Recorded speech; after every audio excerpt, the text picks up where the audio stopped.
പ്രിയ വിദ്യാർത്ഥി സുഹൃത്തുക്കളെ എല്ലാവർക്കും എൻട്രിയിലേക്ക് സ്വാഗതം. ഞാൻ രാജേഷ് സാർ. നമ്മൾ ഐക്യരാഷ്ട്രസഭയുടെ പ്രത്യേക ഏജൻസികൾ പഠിച്ചുകൊണ്ടിരിക്കുകയാണ്.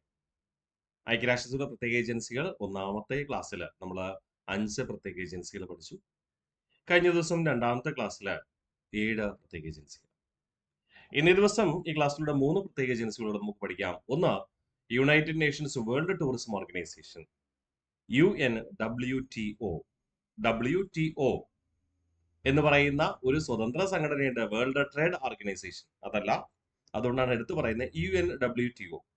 UNWTO പൂർണ്ണമായ പേര് United Nations World Tourism organisation. World Tourism organisation സ്ഥാപിതമായത് 1975 ഒക്ടോബർ മാസം 2-ാം തീയതി. അപ്പൊ സ്വാഭാവികമായിട്ട് ആ പേരിൽ തന്നെയുണ്ട് വിനോദസഞ്ചാര മേഖലയിലെ വികസനമാണ് ഉദ്ദേശിക്കുക. നമ്മൾ വിനോദസഞ്ചാരം എന്ന് കണക്കാക്കുന്ന ഏത് ഭൂപ്രദേശമാണ്? മിക്കവാറും പരിസ്ഥിതി പ്രാധാന്യമുള്ള ഭൂപ്രദേശമായിരിക്കും.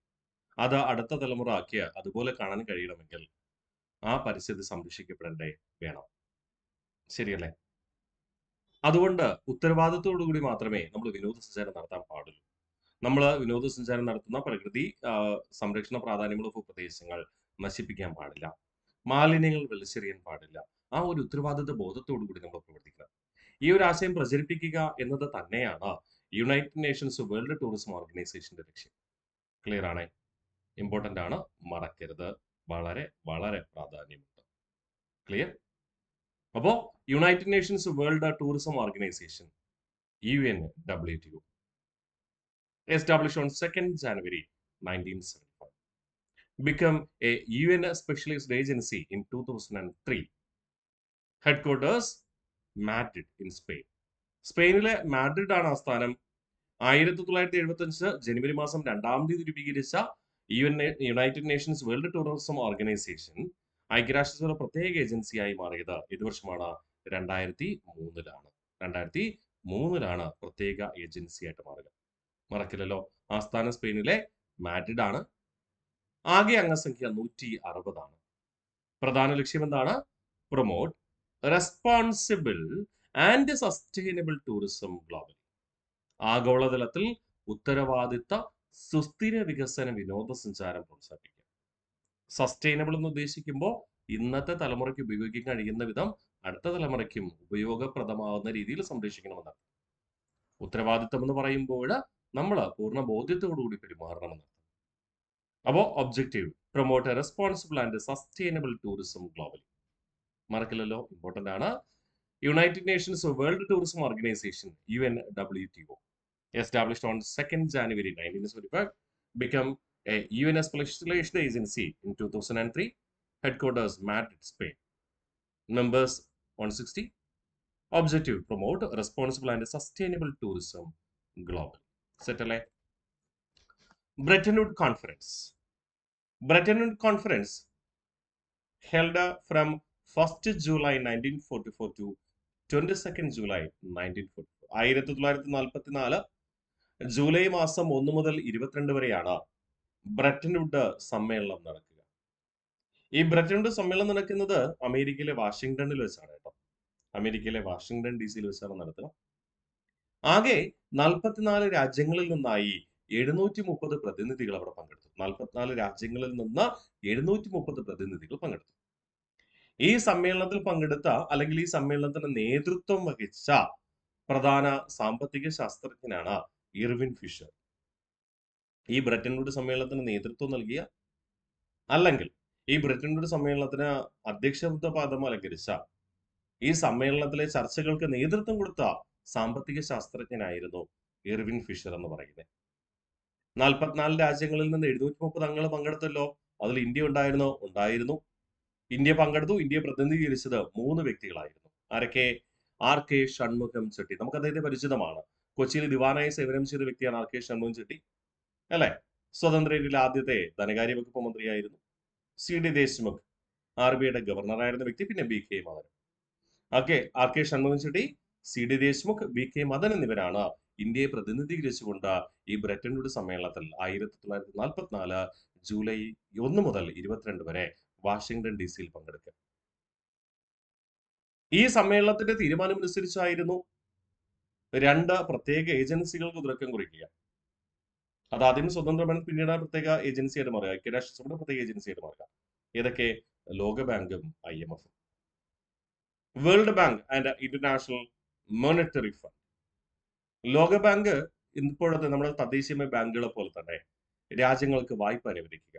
എന്തുകൊണ്ട് ഇങ്ങനെ ഒരു തീരുമാനത്തിലേക്ക് എത്തിച്ചേർന്നത്? നമ്മൾ ഒന്നാം ലോക മഹായുദ്ധവും രണ്ടാം ലോക മഹായുദ്ധവും പഠിച്ചു. ഒന്നാം ലോക മഹായുദ്ധം കഴിഞ്ഞപ്പോഴേക്കും യൂറോപ്യൻ സാമ്പത്തിക സ്ഥിതി തകർന്നു. അവിടെ സാമ്പത്തിക ശക്തിയായിട്ട് മാറിയത് USA ആയിരുന്നു. ഒന്നാം ലോക മഹായുദ്ധാനന്തരം സാമ്പത്തിക അരക്ഷിതാവസ്ഥയിലേക്ക് നീങ്ങിയ യൂറോപ്യൻ രാജ്യങ്ങൾക്ക് വായ്പ അനുവദിച്ചത് അമേരിക്കയായിരുന്നു. പക്ഷേ കൃത്യമായി തിരിച്ചടയ്ക്കാൻ കഴിയാതെ വന്നപ്പോൾ യൂറോപ്യൻ ബാങ്കുകൾ തകർന്നു തരിപ്പണമായി. അതോടുകൂടി എന്ത് സംഭവിച്ചു? അമേരിക്കയില് ഓഹരി കമ്പോളങ്ങൾ തകർന്നു. ലോകത്തെ ഒട്ടാകെ സാമ്പത്തിക മാന്ദ്യം പിടിച്ചുകുലുക്കി. അതാണ് 1929 ലോകത്തിലെ സാമ്പത്തിക മാന്ദ്യം. കറുത്ത വ്യാഴാഴ്ച എന്നൊക്കെ നമ്മൾ പറഞ്ഞു അല്ലെ. ന്യൂയോർക്ക് സ്റ്റോക്ക് എക്സ്ചേഞ്ച് തകർന്നടിഞ്ഞ ദിവസം കറുത്ത വ്യാഴാഴ്ച 1929 ഒക്ടോബർ 24 നമ്മൾ പഠിച്ചു. ശരിയല്ലേ? Black Thursday. അപ്പോ രണ്ടാം ലോക മഹായുദ്ധാനന്തരവും സ്വാഭാവികമായിട്ട് രാജ്യങ്ങൾ സാമ്പത്തിക പ്രതിസന്ധിയിലാകുമെന്ന് ആർക്കറിയാം? അമേരിക്കയ്ക്ക് അറിയാം. അതുകൊണ്ടാണ് അമേരിക്ക ഇങ്ങനെ ഒരു സമ്മേളനം വിളിച്ചു കൂട്ടിയത്. അമേരിക്ക നേരിട്ട് ഫണ്ട് കൊടുക്കുന്നതിന് പകരം അമേരിക്കയുടെ മൂലധനം ഉപയോഗിച്ചുകൊണ്ട്, കാരണം ഈ വേൾഡ് ബാങ്കിലെ ഭൂരിപക്ഷം മൂലധനം അമേരിക്കയുടേതാണ് കേട്ടോ. അതുകൊണ്ട് കുറെ മെച്ചപ്പെട്ട കാര്യങ്ങളും അമേരിക്ക, കുറെ ക്രെഡിഷ്യൽ കാര്യങ്ങളും അമേരിക്കയ്ക്ക് ഉണ്ട്. അതിലേക്ക് നമുക്ക് പോവാം. അപ്പോൾ അമേരിക്കയുടെ ഫണ്ട് എന്തിലൂടെ വിതരണം ചെയ്യും? വേൾഡ് ബാങ്കിലൂടെ. അപ്പൊ കൃത്യമായിട്ട് അതിനൊരു ഓഡിറ്റ് ഉണ്ടാവും, കൃത്യമായ കണക്കുണ്ടാവും. ശരിയല്ലേ? പിന്നെ ലോകരാജ്യങ്ങള് അവയുടെ പണപ്പെരുപ്പം ഇല്ലാത്തതാണ് എന്ന് കാണിക്കുന്നതിന് വേണ്ടി, തങ്ങൾ സ്വയം സാമ്പത്തിക ശക്തിയാണെന്ന് കാണിക്കുന്നതിന് വേണ്ടി പല തെറ്റിദ്ധാരണകളും പറയാറുണ്ട്. തങ്ങളുടെ കറൻസിയൊക്കെ മെച്ചപ്പെട്ട രീതിയിലാണ്, തങ്ങൾക്ക് ഒരുപാട് വ്യവസായം ഉണ്ടെന്നൊക്കെ. ഇതും വിശ്വസിച്ച് ലോകരാജ്യങ്ങൾ ചിലപ്പോൾ അവിടെ പോയി ഇൻവെസ്റ്റ്മെന്റ് നടത്തും. അങ്ങനെ ഇൻവെസ്റ്റ്മെന്റ് നടത്തുമ്പോൾ ആ ഇൻവെസ്റ്റ്മെന്റ് നടത്തിയ രാജ്യങ്ങൾക്ക് സാമ്പത്തിക അരാജകത്വം സംഭവിക്കും. അവിടെ മെച്ചപ്പെട്ട ലാഭമൊന്നും ഉണ്ടാവില്ല.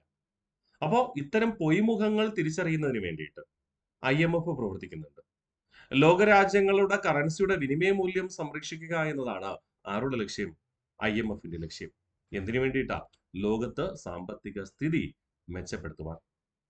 ഏതെങ്കിലും ഒരു രാജ്യം അവരുടെ പണപ്പെരുപ്പ് നിരക്കൊക്കെ മറച്ചു വെച്ചുകൊണ്ടായിരിക്കും ചിലപ്പോൾ എന്ത് ചെയ്യുക, അവര് കണക്കുകൾ കാണിക്കുക. ആ കണക്ക് കണ്ടിട്ട് ഏതെങ്കിലും രാജ്യങ്ങൾ ഇൻവെസ്റ്റ് ചെയ്ത് കഴിഞ്ഞാൽ സംഭവിക്കും, നഷ്ടമേ സംഭവിക്കത്തുള്ളൂ. അതൊന്നും ഉണ്ടാവാൻ പാടില്ല എന്നതാണ് ആരുടെ ലക്ഷ്യം? ഐക്യരാഷ്ട്രസഭയുടെ.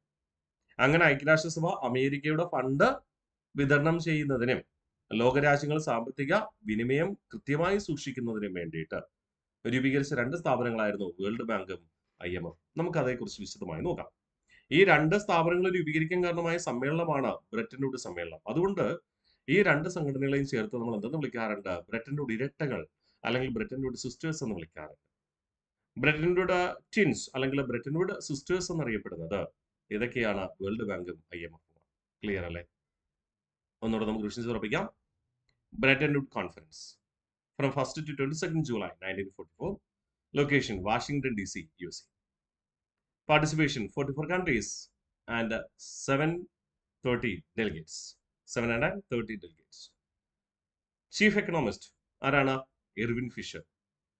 Indian representatives R K Shanmukham Chetty, CD Deshmukh and BK Madan. Bretton twins or sisters, World Bank and IMF. World ബാങ്കിനെ കുറിച്ച് പരിശോധിക്കാം. ഈ വേൾഡ് ബാങ്ക് എന്ന് പറയുന്നത് ഐക്യരാഷ്ട്രസഭയുടെ സാമ്പത്തിക സാമൂഹിക സമിതിയുടെ കീഴിലുള്ള 15 പ്രത്യേക ഏജൻസികളിൽ 14ാമതായി കണക്കാക്കുന്നത് വേൾഡ് ബാങ്കിനെയാണ്.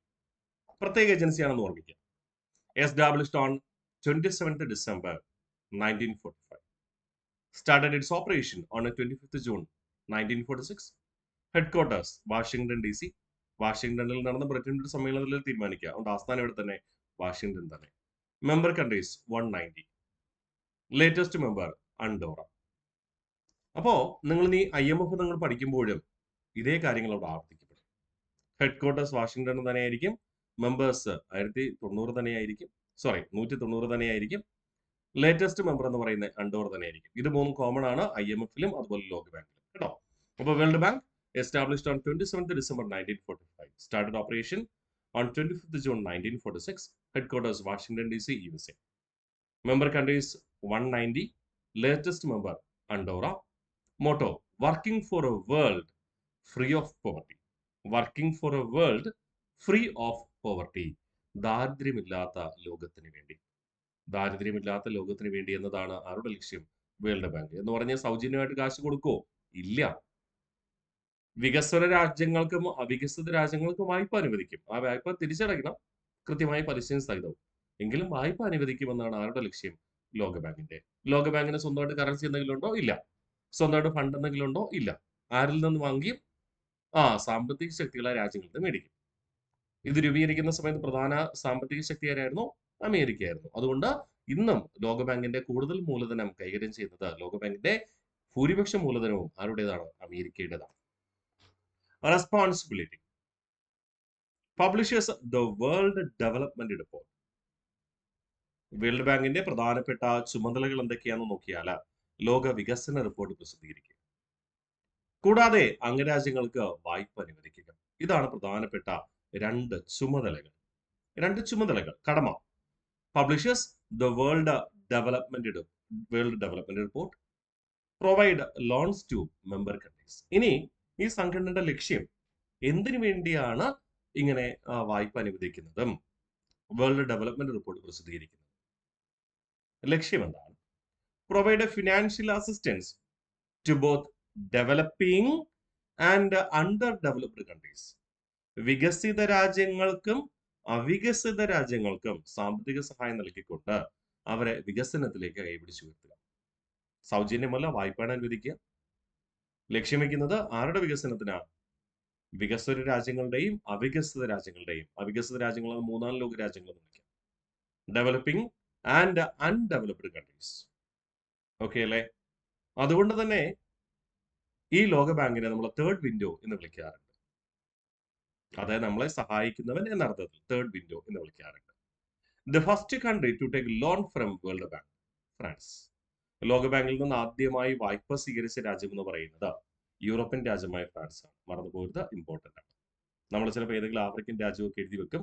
ഫ്രാൻസ് ആണ് ആദ്യമായി വായ്പ സ്വീകരിച്ചത്, മറന്നുപോയത്. അപ്പോൾ responsibility publishers the world development report, provides loans to member countries. The main objective, ലക്ഷ്യം എന്താണ്? Provide financial assistance both developing and undeveloped countries. Special designation third window, first country to take loan from world bank, France. അപ്പൊ ചുരുക്കി പറഞ്ഞാൽ വികസ്വര രാജ്യങ്ങളെയും അവികസിത രാജ്യങ്ങളെയും വായ്പ നൽകി സഹായിച്ചുകൊണ്ട് അവരുടെ വികസനത്തിൽ പങ്കാളിയാവുക എന്നുള്ള ലക്ഷ്യം. ഈ കാശൊക്കെ ആരാ കൊടുക്കുന്നത്? വികസിത രാജ്യങ്ങളായിരിക്കും. ലോകബാങ്ക് വായ്പയായിട്ട് അനുവദിക്കുന്ന ഏത് രാജ്യങ്ങളുടെ ഫണ്ടായിരിക്കും? വികസിത രാജ്യങ്ങളുടെ ഫണ്ടായിരിക്കും. അപ്പൊ വികസിത രാജ്യങ്ങൾക്ക് എന്താണ് നേട്ടം? അവർ നൽകുന്ന തുകയ്ക്ക് തക്കതായ പലിശ തിരികെ ലഭിക്കും. മനസ്സിലായോ? ആ രാജ്യങ്ങൾക്ക് പലിശ ലഭിക്കും. അതാണ് നമ്മൾ അതിന്റെ പോകുന്നു. Head of the World Bank, president, elected by board of directors but nominated by president of United States. ലോകബാങ്കിന്റെ ഭരണത്തലവൻ എന്ന് പറയുന്നത് പ്രസിഡന്റ് എന്ന സ്ഥാനപ്പേരിലാണ് അറിയപ്പെടുക. ആ പ്രസിഡന്റിനെ തിരഞ്ഞെടുക്കുന്നത് ബോർഡ് ഓഫ് ഡയറക്ടേഴ്സ് ആണ്. ഇന്ന ആളായിക്കോട്ടെ എന്ന് പറയുന്നത്, നോമിനേറ്റ് ചെയ്യുന്നത് എപ്പോഴും ആരായിരിക്കും? അമേരിക്കൻ പ്രസിഡന്റ് ആയിരിക്കും. കാരണം ലോകബാങ്കിൽ ഏറ്റവും കൂടുതൽ ഫണ്ട് ഡൊണേറ്റ് ചെയ്തിട്ടുള്ള അമേരിക്കയാണ്.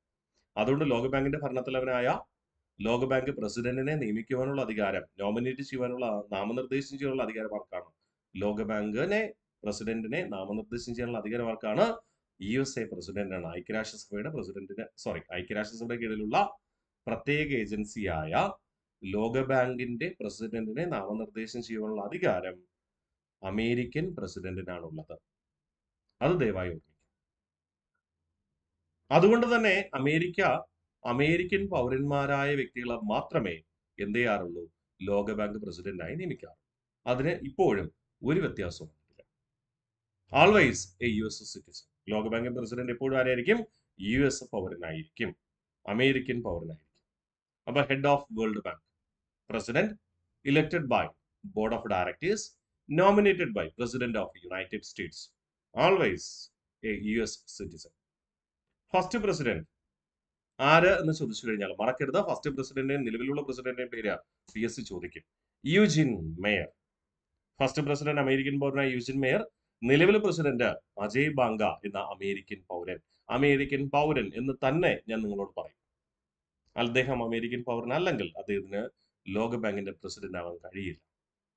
പലപ്പോഴും നമ്മൾ തെറ്റിദ്ധാരണയുടെ പേരിൽ ഇന്ത്യക്കാരനല്ലേ ഇന്ത്യക്കാരനല്ലേ എന്ന് പറയും. ഇന്ത്യക്കാരൻ എന്ന് പറയാൻ പറ്റില്ല. അതിന്റെ മാതാപിതാക്കൾ ഇന്ത്യൻ വംശജരായിരുന്നു. ആയിരുന്നു. ആണ് എന്നല്ല, ആയിരുന്നു. അജയ് ബാങ്ക അമേരിക്കൻ പൗരനാണ്. ഇന്ത്യൻ വംശജനായിരുന്നു എന്ന് പറയുന്നതായിരിക്കും ഉചിതം. കാരണം ഇന്ത്യയിൽ ഇരട്ട പൗരത്വം ഇല്ല. ഏക പൗരത്വമാണ് നിലവിലുള്ളത്. സിംഗിൾ സിറ്റിസൺഷിപ്പ് ആണ്. അതുകൊണ്ട് തന്നെ അജയ് ബാങ്കയുടെ മാതാപിതാക്കൾ ഇന്ത്യൻ വംശജരായിരുന്നു. എന്നാൽ അജയ് ബാങ്ക ഇന്ത്യക്കാരൻ എന്ന് പറയാൻ പറ്റുമോ? പറ്റില്ല. അദ്ദേഹം ഇന്ത്യൻ പൗരനല്ല, അമേരിക്കൻ പൗരനാണ്. ഓക്കെ, മറക്കല്ലേ? യെസ്. അപ്പോ head of the World Bank president elected by the board of directors nominated by president of United States, always US citizen. First president Eugene Meyer, current president Ajay Banga. Okay അല്ലേ? ഇനി ലോകബാങ്കിന്റെ ഒരു 5 ഏജൻസികളെ നമുക്കൊന്ന് പരിചയപ്പെടാം. ഞാൻ പറഞ്ഞു ലോകബാങ്ക് വികസിത രാജ്യങ്ങളിൽ നിന്ന് സമ്പത്ത് സ്വീകരിക്കും. അതാണ് വായ്പയായിട്ട് കൊടുക്കുക. വായ്പ എന്തിനൊക്കെ കൊടുക്കാം? 2 തരത്തിൽ. ഇപ്പൊ നിലവിലൊരു രാജ്യത്തിന് അടിസ്ഥാന സൗകര്യ വികസനം, ഇൻഫ്രാസ്ട്രക്ചർ ഡെവലപ്മെന്റിന് വായ്പ വേണമെങ്കിൽ ഇൻഫ്രാസ്ട്രക്ചർ ഡെവലപ്മെന്റിന് കൊടുക്കാം, ഫോർ ദ ഡെവലപ്മെന്റ്. ഇനി ഫോർ എക്സാമ്പിൾ ഇപ്പൊ കേരളത്തില് ഉരുൾപൊട്ടലൊക്കെ ഉണ്ടായി, 2018 പ്രളയമുണ്ടായി.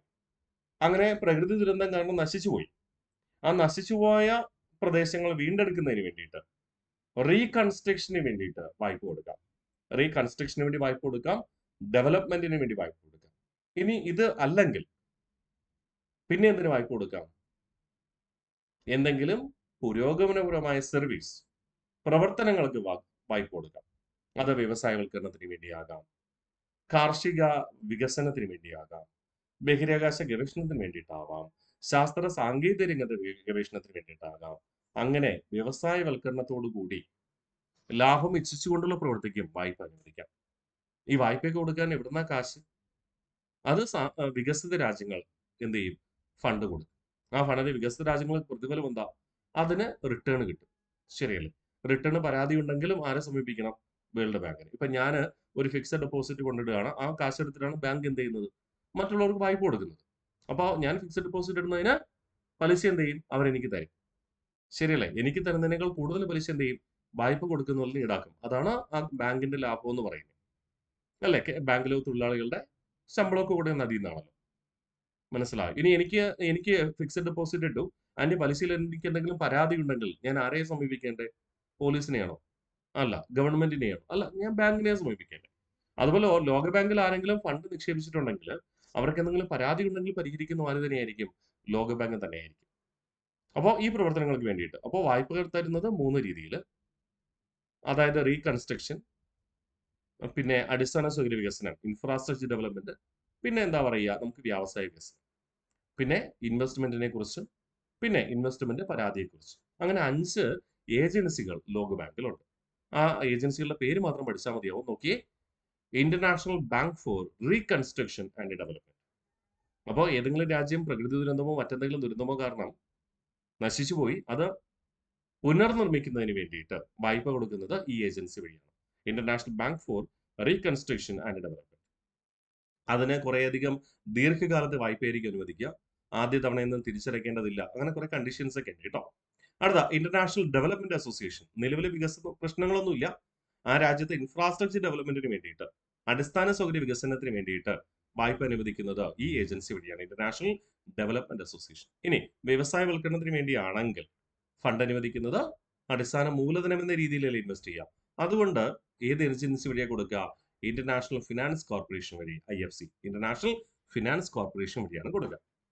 ഇനി ഈ ഫണ്ടൊക്കെ വേണ്ടേ? അപ്പോൾ സാമ്പത്തിക രാജ്യങ്ങൾ ഫണ്ട് ലോക ബാങ്കിന് ഇൻവെസ്റ്റ് ചെയ്യും. ശരിയല്ലേ? അതുമായി ബന്ധപ്പെട്ട ഏജൻസിയാണ് മൾട്ടിലാറ്ററൽ ഇൻവെസ്റ്റ്മെന്റ് ഗ്യാരണ്ടി ഏജൻസി.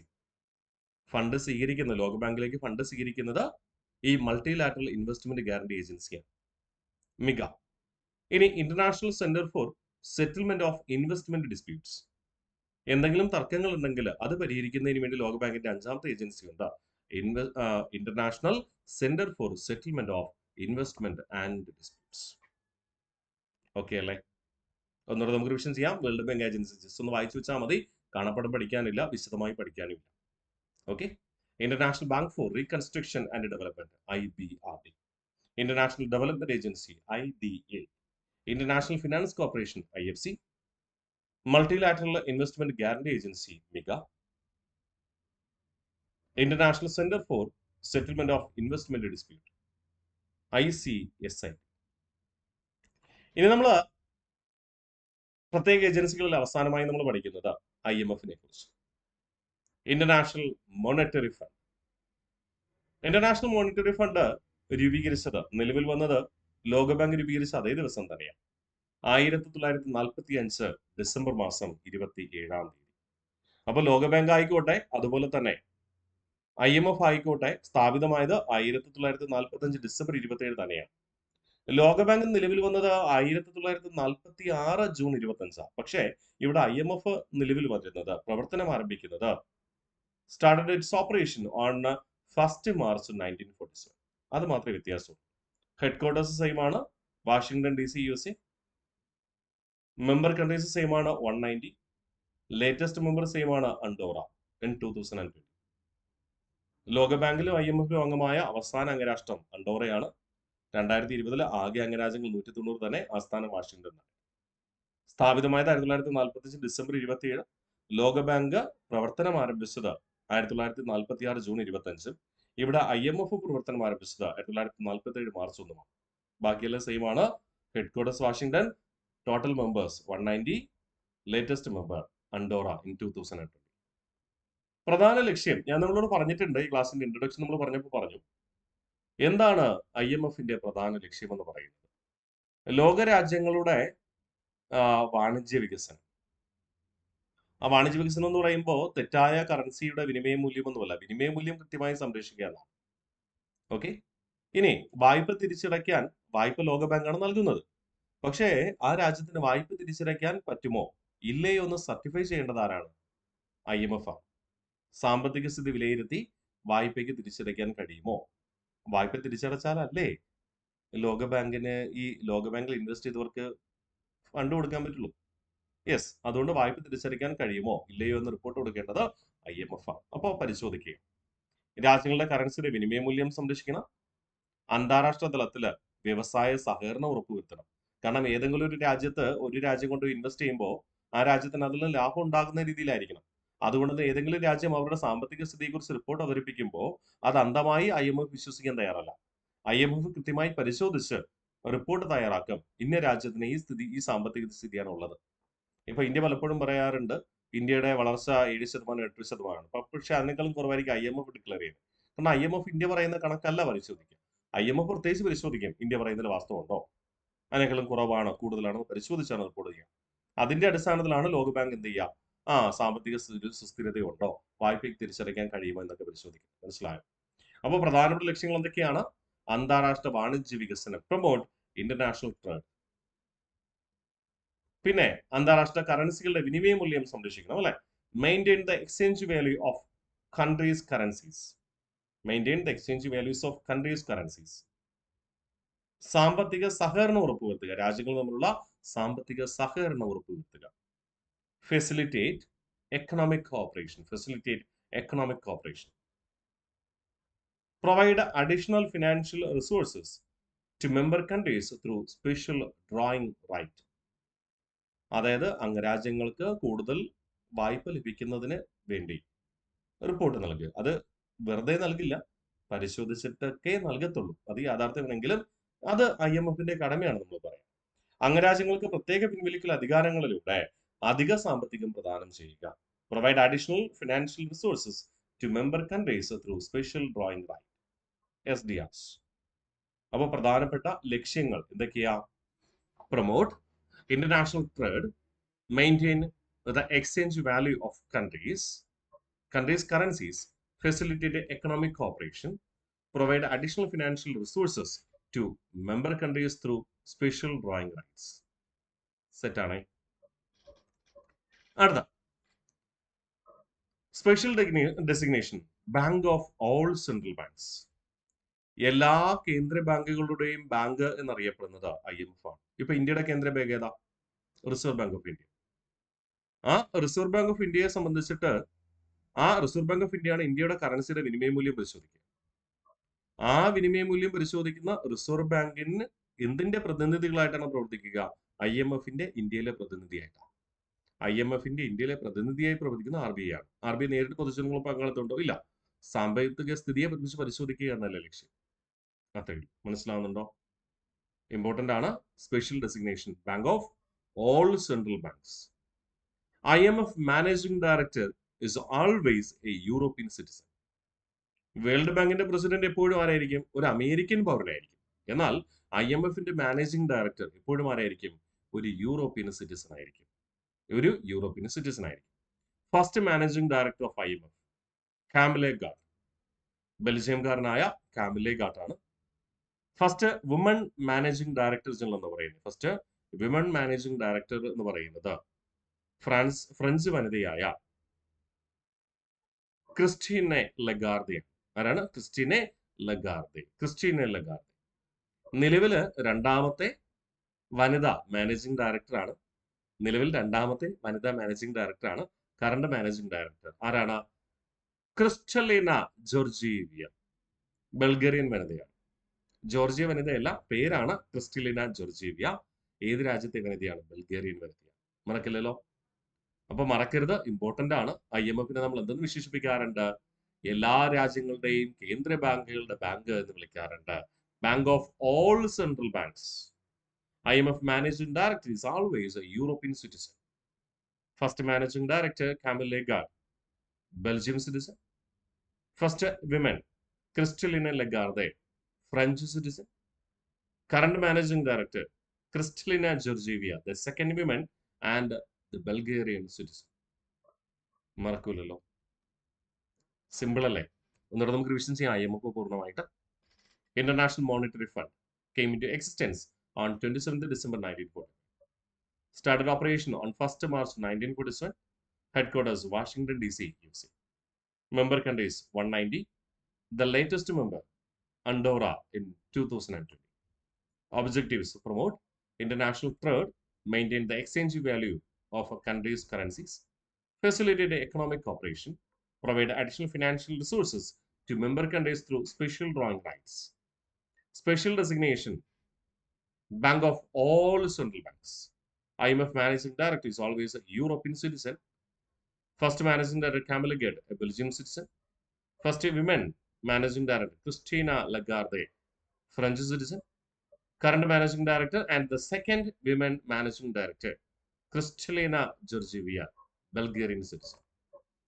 അപ്പോൾ ഇവിടെ ഐക്യരാഷ്ട്രസഭയുടെ സാമ്പത്തിക സാമൂഹിക സമിതിക്ക് കീഴിലുള്ള 15 പ്രത്യേക ഏജൻസികൾ നമ്മൾ പഠിച്ചു.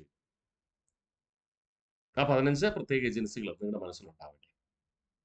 നമുക്കിനി സ്വതന്ത്രമായി നിൽക്കുന്ന ഐക്യരാഷ്ട്രസഭ ചില ഏജൻസികൾ പഠിക്കാനുണ്ട്. Autonomous agencies. അത് നമുക്ക് അടുത്ത ക്ലാസ്സിൽ പഠിച്ചുറപ്പിക്കാം. ഇത്രയും കൃത്യമായി പഠിച്ചു വരിക. Bye bye.